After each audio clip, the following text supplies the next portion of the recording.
Okay, sports fans, Clark and Skipper here with Small Boat Restoration. We're going to talk about towing today and trailering using small boats. So you might have a smaller type car. If you got a big truck, you probably know a little bit more about towing than some folks do. Normally we'll talk about what the car will tow. So you look up the owner's manual. Both of our cars will tow 3,500 pounds. That's the case for a lot of minivans and smaller sport utilities. Little Subaru Outback we have, it's got a turbo, so it'll tow 3,500. We've got the normally aspirated version, it tows 2,700 pounds. So you got to know which car will tow first, and then you got to start working backwards through your hitch and your coupler and axles, etc. back. And it's especially important if you buy a used trailer and it's under the boat and you get it home okay. You need to do a little bit of research. Make sure you got the right kind of trailer for the right boat. Maybe do it before you buy it, or know if you can get it upgraded.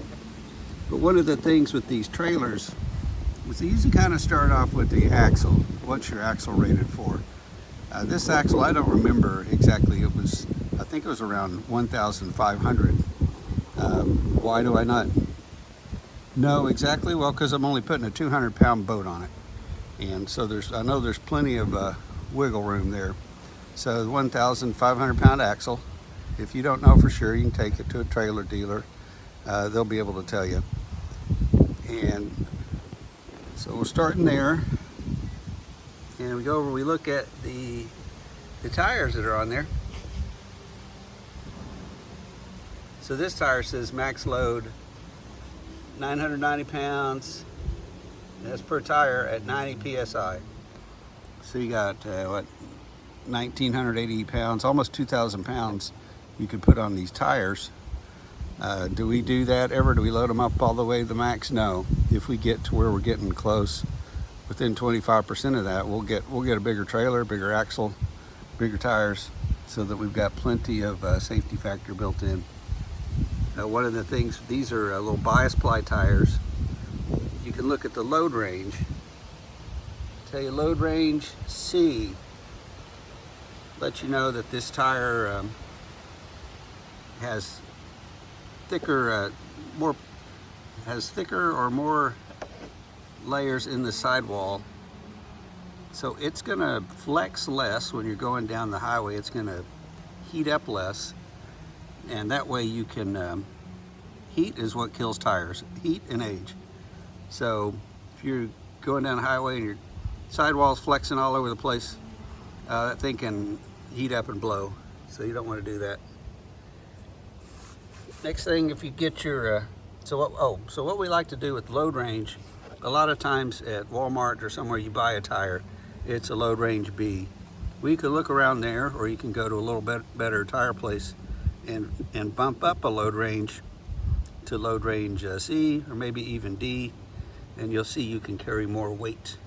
We're not so much worried about the weight as we are the longevity of the tire.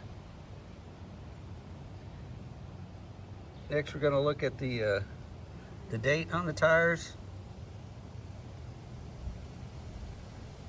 42/17. This was built 42nd week of 2017. Not too happy about that. I should have checked that when I bought this trailer. Basically, the tires that went on here were already 4 years old when I got them, and I don't like to run them more than 6. So I'll check that again later, make sure I'm looking at the right date. Come back and look these over. But even if the tire looks brand new, you can start getting cracks down inside these little, where's it at? Where's my finger? Down inside these little lugs from UV and weather damage. The cracks will start in there. You won't notice them maybe. And they're just small micro fissures, they're called. And your tire may look good from 3 feet away, but going down the road at 65, 70, it's not going to work out to be a good day for you.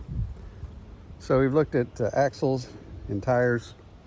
Of course, you always want to check your bearings. Maintain your bearing. Make sure it's nice and greased and doesn't have If you look at the grease and it's milky white, it means it's been contaminated with water. Time to get rid of that grease and put new grease in. Make sure you use marine grade grease that's more tolerant of being having a little bit of water around it. Next, you want to look at the tongue on the trailer.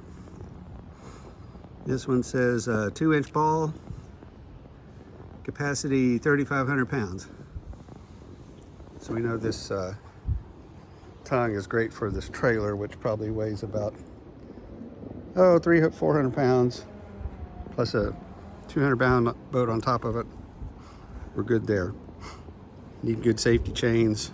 You want a way to lock your trailer, both for security, but mostly for safety, so that it doesn't disappear while you're going down the highway or while you're parked at the nice hotel waiting to go boating the next morning. Then you come over to your tow vehicle. And so this will be a consistent theme throughout this video of bumping things up a notch when you can and where you can. So this is a factory hitch put on at Ford, rated for 3,500 pounds. And you buy these little drawbars, and you can get them at lower ratings, but the one I found the day where I was shopping, I bought one that's rated for 6,000 and 600 pounds of tongue weight. I'm never going to put that much on this hitch because it's only rated for 3,500, but I don't mind having a little bit of thicker metal here, just extra safety. 600-pound tongue weight. This car rated for 350 pounds of tongue weight. Once again, we don't go all the way up to that. We go about at least 10% of the trailer weight. So what did I say, 1,000 pounds? So we want about 100 pounds, maybe a little more riding on this ball. I don't particularly care for, none of our trailers are so big anyway. You know, I like to be able to pick it up by hand, but of course we have trailer jacks and little jacks on the front of the trailer to do that work for us. And then you could also look at the ball. This ball is rated for 7,500 pounds. And then, believe it or not, you got to look at your drawbar pin. It needs to have the same rating. It's no sense having all this heavy duty stuff if you have a little tiny cheapo pin in there that's only meant for like a 2,000 pound trailer. So this particular quiet hitch pin is rated for 10,000 pounds. And by quiet, what they've done so that this drawbar doesn't rattle is inside the drawbar there's a nut with a little spring that holds it in place, and this pin is threaded, so we put it in, get it finger tight, and then we can take a wrench, tighten it just a little bit more so that it holds this drawbar where it doesn't rattle going down the road. On the other side there's a little spacer that goes in there to limit play, and it's got a lock with a little dust cap on it. So once again, you want to lock your trailer to your ball, and you want to lock your drawbar to your car when you can. You have to keep an eye on these things. You don't want to just put it on and forget it, and you come out a year later and you think you're going to take it off or unlock it, and you find it's all rusted in place. Then we have bigger problems. So that's what we do. And strange thing here in Virginia is it's illegal to drive around in this configuration with a drawbar installed with no trailer attached. So I don't know if you'd get pulled over or not for it, but if you did get pulled over for something else, they could give you a ticket on that. And I don't know who came up with that, but maybe some lawyers somewhere thinking it's gonna reduce damage, or people got tired of whacking their shins into them. But just to know, check your state and see what they got. Our little light connectors down here, and like we say, it's different state to state. Some states you don't need trailer lights at all, as long as you can see the brake and turn signal lights on the tow vehicle. So check them out. Some states you only need one light. Some states you might need them all running, but you know, why mess with that? You got someone following you too close. You want those lights as close and as bright to them as they can be, and that's why we're upgraded all our trailers to LED lights. They're brighter. They don't you don't have the rust problems with the incandescent bulbs like the others do. So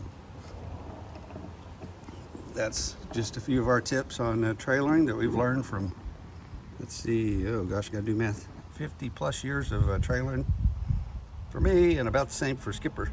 So y'all get out there, and you don't want your you want to have fun on the water, not be spending time having fun on the side of the road. So we hope these are helpful, and if you got some tips of your own, please post them in the comments below.